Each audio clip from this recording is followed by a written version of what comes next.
Welcome students. 12th standard public exam 2025க்கான paper valuation கேம்பை பார்த்தீங்கன்னா ஸ்டார்ட் பண்ணிட்டாங்க. இப்போ பார்த்தீங்கன்னா உங்களோட பேப்பரை வந்து கரெக்ஷன் பண்ணிகிட்ருக்காங்க. இந்த வீடியோவில் பார்த்தீங்கன்னா பப்ளிக் எக்ஸாம் 2025 நடந்த கம்ப்யூட்டர் எக்ஸாமோட கவர்மெண்ட் அஃபிஷியல் ஆன்சர் கீயை தான் பார்க்க போகிறோம். இந்த ஆன்சர் கீயை பேஸ் பண்ணி தான் பார்த்தீங்கன்னா டீச்சர்ஸ் வந்து உங்களோட பேப்பரை கரெக்ஷன் பண்ணுவாங்க. இந்த ஆன்சர் கீயை ஃபுல்லாக பாருங்கள். எப்படிலாம் வந்து நீங்கள் ஆன்சர் ரைட் பண்ணியிருந்தால் மார்க் கொடுக்கணும் அப்படின்னு டீட்டெயிலாக கொடுத்துருப்பாங்க. இந்த வீடியோ பார்த்தீங்கன்னா உங்களுக்கு ரொம்ப யூஸ்ஃபுல்லாக தான் இருக்கும். மறக்காமல் நம்ம சேனலை சப்ஸ்கிரைப் பண்ணி வச்சுக்கோங்க. தொடர்ந்து சப்போர்ட் பண்ணுங்கள். உங்கள் பப்ளிக் எக்ஸாமோட paper valuation update, result update and பார்த்தீங்கன்னா உங்கள் காலேஜில் நீங்கள் என்ன கோர்ஸ் எடுக்கலாம், இப்போ பார்த்தீங்கன்னா நீங்கள் காலேஜுக்கு சேரத்துக்கு முன்னாடி நீங்கள் என்னென்னலாம் வந்து டாக்குமெண்ட்ஸ்லாம் ரெடியாக வச்சுருக்கணும் அப்படின்லாம் நெக்ஸ்ட் வீடியோவில் நம்ம கொடுப்போம். மறக்காமல் சப்ஸ்கிரைப் பண்ணி வச்சுக்கோங்க. நம்ம சேனல் பார்த்தீங்கன்னா உங்களுக்கு இந்த பப்ளிக் எக்ஸாம் ஃபுல்லாக யூஸ்ஃபுல்லாக இருந்திருக்கும்னு நினைக்கிறேன். தொடர்ந்து சப்போர்ட் பண்ண எல்லா ஸ்டூடெண்ட்ஸ்க்குமே தேங்க்யூ. இந்த வீடியோவில் பார்த்தீங்கன்னா both English medium and Tamil மீடியத்துக்கான ஆன்சர் கீ டீட்டெயிலாக பார்க்கலாம். ஃபஸ்ட்டு பார்த்தீங்கன்னா உங்களுக்கு கம்ப்யூட்டர் சயின்ஸ் பொறுத்த வரைக்கும் எந்த விதமான கிரேஸ் மார்க்கும் கொடுக்கல. ஏன்னா எல்லா கொஷின்ஸுமே பார்த்தீங்கன்னா கரெக்டாக இருக்குது. இப்போ 2 மார்க் பொறுத்த வரைக்கும் நீங்கள் இப்படிலாம் ரைட் பண்ணியிருந்தால் மார்க் கொடுப்பாங்க. இதில் இருக்க கண்டென்ட் தான் இருக்கணும்னு இல்லை. ஆனால் மேக்ஸிமம் இந்த கண்டென்ட் பார்த்தீங்கன்னா புக்கிலேருந்து ப்ரிப்பேர் பண்ணி தான் கொடுத்துருப்பாங்க. இதில் இருக்க லைனே அப்படியே இருந்தால் மார்க் கொடுப்பாங்கலாம் அர்த்தம் இல்லை. இந்த கண்டென்ட்டு ஓவராலாக உங்கள் பேப்பரில் இருந்தாலே போதும், மார்க் கொடுத்துருவாங்க. ஆனால் பார்த்தீங்கன்னா இந்த ஆன்சர் கீலாம் பார்த்தீங்கன்னா உங்கள் புக்கை பேஸ் பண்ணி தான் ரெடி பண்ணியிருப்பாங்க. நீங்களும் நிறைய பேர் புக்கில் இருந்தால் படிச்சிருப்பீங்க. அதனால் பிரச்சனை இல்லை. மார்க்லாம் வந்து பார்த்தீங்கன்னா ஆன்சர் கரெக்டாக ரைட் பண்ணியிருந்தாலே கொடுத்துருவாங்க. எந்தெந்த கொஷனுக்குலாம் எப்படி ரைட் பண்ணியிருந்தால் மார்க் கொடுக்க சொல்லியிருக்காங்கன்னு பார்த்துக்கோங்க. இது உங்களுக்கு ரொம்ப ஈஸியாக இருக்கும். 24 அவுட்புட் பார்த்துக்கோங்க. False, welcome. ஃபால்ஸ் எழுதியிருந்தால் 1 மார்க்கு, வெல்கம் எழுதியிருந்தால் 1 மார்க்கு. அப்புறம் 3 மார்க் பொறுத்த வரைக்கும் எப்படி கொடுத்துருக்காங்கன்னு பாருங்கள். அசைன்மெண்ட் ஆப்ரேட்டர், நீங்கள் அந்த ஆப்ரேட்டரை மட்டும் எழுதிருந்தீங்கன்னா உங்களுக்கு மார்க் கொடுத்துருவாங்க. அப்புறம் செல்லு, ஃப்ளோரு 2 பாயிண்ட் நீங்கள் எழுதியிருந்தால் கூட செல்லுக்கு 1 பாயிண்ட்டு, ஃப்ளோருக்கு 1 பாயிண்ட் எழுதியிருந்தால் கூட 3 மார்க் கொடுத்துருவாங்க.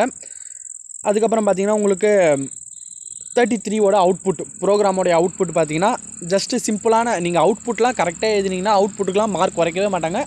கரெக்டாக இருந்தால் ஃபுல் மார்க்ஸ் கொடுத்துருவாங்க. நெக்ஸ்ட்டு 5 மார்க் பொறுத்த வரைக்கும் பியூர் ஃபங்க்ஷன், இம்ப்யூர் ஃபங்க்ஷன், அதுக்கு 5 மார்க்கு. எனி சூட்டபுள் எக்ஸாம்பிள் எழுதிருந்தீங்கன்னா 1 மார்க், மொத்தமாக 5 மார்க் கொடுத்துருவாங்க. அப்புறம் types of data model.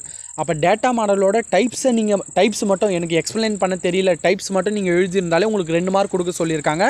Explanation ஒரு 3 டைப்ஸ் இல்லை 5 டைப்புமே சின்னதாக எக்ஸ்பிளைன் பண்ணியிருந்தீங்கன்னா அதற்கு ஒரு 3 மார்க்கு. சப்போஸ் எக்ஸ்பிளைனே தெரியாமல் நீங்கள் டைப்ஸை மட்டும் எழுதி வச்சுருந்தீங்கன்னா உங்களுக்கு 2 மார்க்ஸ் கொடுத்துருவாங்க. அதுக்கப்புறம் டைப்ஸ் ஆஃப் ஆப்ரேட்டரும் அதே தான். நீங்கள் அந்த ஆப்ரேட்டரோட டைப்ஸு அதை மட்டும் ஒரு 5-6 டைப்ஸை எழுதி வச்சுருந்தீங்கன்னா உங்களுக்கு 2 மார்க்கு. அது ஒரு 2-3 டைப்ஸை நீங்கள் எக்ஸ்பிளைன் பண்ணி எழுதியிருந்தா, அரித்மெட்டிக் ஆப்ரேட்டர்னா என்னது, ப்ளஸ்ஸு மைனஸு, ரிலேஷனல் ஆப்ரேட்டர்னா என்னது, ஈக்குவல், கிரேட்டர் தென், அதெல்லாம் கொஞ்சம் எக்ஸ்பிளைன் பண்ணியிருந்தீங்கன்னா உங்களுக்கு ஃபுல் மார்க்ஸ் கொடுத்துருவாங்க. அதுக்கப்புறம் பார்த்தீங்கன்னா 36 அந்த கொஷின் பார்த்துக்கோங்க. அப்புறம் பைத்தான் ஃபைல் மோட்ஸ் பொறுத்த வரைக்கும் மேக்ஸிமம் ஒரு 5, ஆர் ரீடு, டபிள்யூ ரைட்டு, அதுக்கப்புறம் பார்த்தீங்கன்னா B open in binary mode, ப்ளஸ்னால் open in file for updating, இதெல்லாம் கொடுத்துருக்காங்க. இதை பேஸ் பண்ணி தான்ப்பா உங்களோட பேப்பரை கரெக்ஷன் பண்ணுவாங்க. 38 பார்த்தீங்கன்னா ஒரு ப்ரோக்ராம் கேட்டிருந்தாங்க. அந்த ப்ரோக்ராமுக்கான அவுட்புட்டு, ஒவ்வொரு அவுட்புட்டாக நீங்கள் எழுதுனீங்கன்னா ஒவ்வொரு அவுட்புட்டுக்குமே பார்த்தீங்கன்னா 1 மார்க்கு. அப்புறம் அக்ரிகேட் ஃபங்க்ஷன்னா ஆவரேஜ், ஃபைண்ட் த ஆவரேஜ், இது மட்டும் எழுதியிருந்தால் மார்க் வந்து ஃபுல்லாக கொடுப்பாங்கன்னா நம்ம இதை கொஞ்சம் ப்ரீஃபாக எழுதியிருக்கணும்.